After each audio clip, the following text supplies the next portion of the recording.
Au zoo d'Edmonton, au Canada, Sandy et Licker préparent le repas de pensionnaires peu ordinaire. C'est l'heure du petit déjeuner. Ils prennent généralement du lait pour chiots. Mais aujourd'hui, ils vont en plus manger des légumes pour la première fois.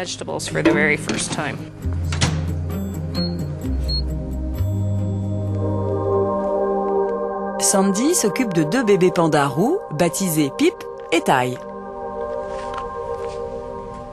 Bonjour les filles. Elle a pris ses sœurs jumelles en charge car Lala, leur mère, était incapable de prendre soin d'elle. On lui a redonné la possibilité d'élever ses petits. Mais Lala s'en prenait tout le temps à eux. Alors on a décidé de lui retirer ses bébés et d'en prendre soin avant qu'elle ne les blesse. Les pandas roux sont extrêmement rares. Ils vivent en majorité dans les régions montagneuses d'Asie du Sud. On estime qu'il en reste moins de 2500 en liberté. C'est pourquoi chaque panda roux né en captivité est crucial pour la sauvegarde de l'espèce.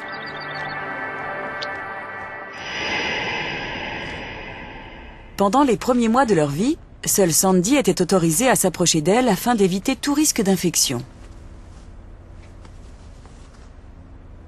Ces images ont été tournées par Sandy lorsque Ty et Pip n'avaient que quelques semaines. Elles ont maintenant perdu la fourrure grise de leur naissance et arborent le pelage roux des adultes. Mais ce sont toujours des bébés et elles ne sont encore jamais sorties. Très bientôt, Ty et Pip vont mettre le nez dehors pour la première fois.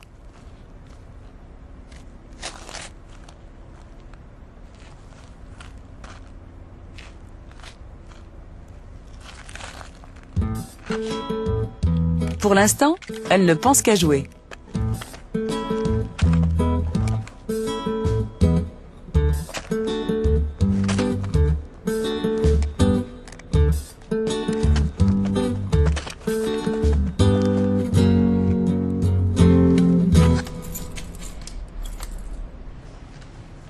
C'est l'heure du déjeuner et il y a du nouveau au menu. Ty et Pip vont manger pour la première fois des légumes.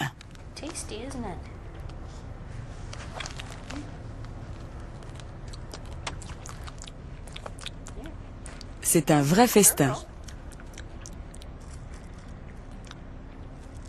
La nourriture solide n'est pas la seule chose à laquelle elles vont devoir s'habituer. Elles vont très prochainement aller s'installer dans un nouvel enclos en plein air.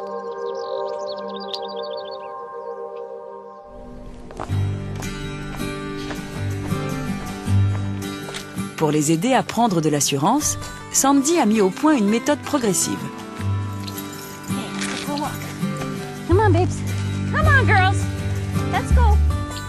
Chaque jour, je les emmène se promener.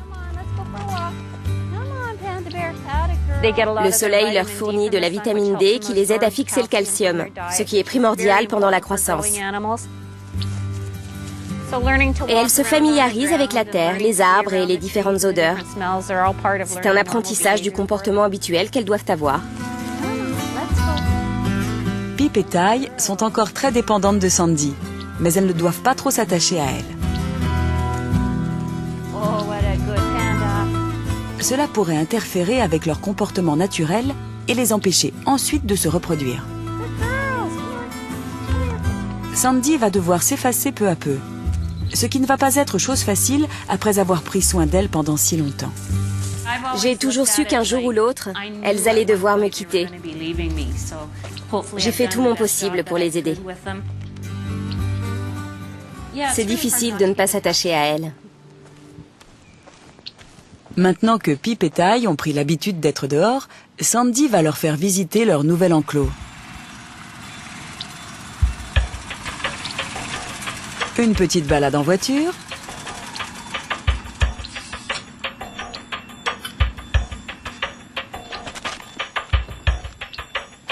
Et c'est l'heure de vérité pour nos jumelles et leur nourrice.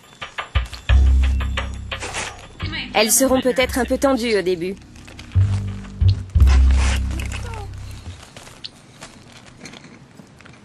Les deux sœurs font leur premier pas dans leur nouvelle demeure. mais sont terriblement sur leur garde.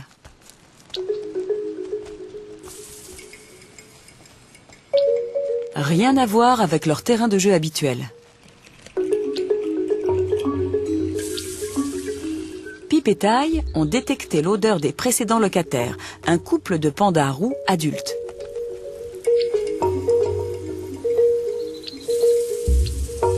Les pandas roux sont des animaux territoriaux. Une odeur étrangère peut être signe de danger.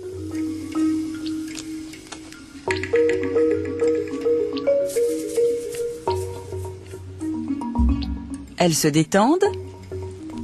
Pip s'initie à l'escalade.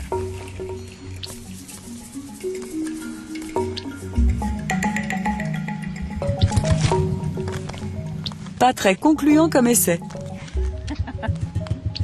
Il va lui falloir un peu d'entraînement. Elles s'en sortent très bien. Elles n'ont pas l'air trop bouleversées. J'estime que tout se passe bien. Pip et Tai doivent absolument s'habituer à leur nouvelle vie pour pouvoir un jour se reproduire à leur tour. Ce sont des créatures vraiment incroyables. Elles sont tellement belles.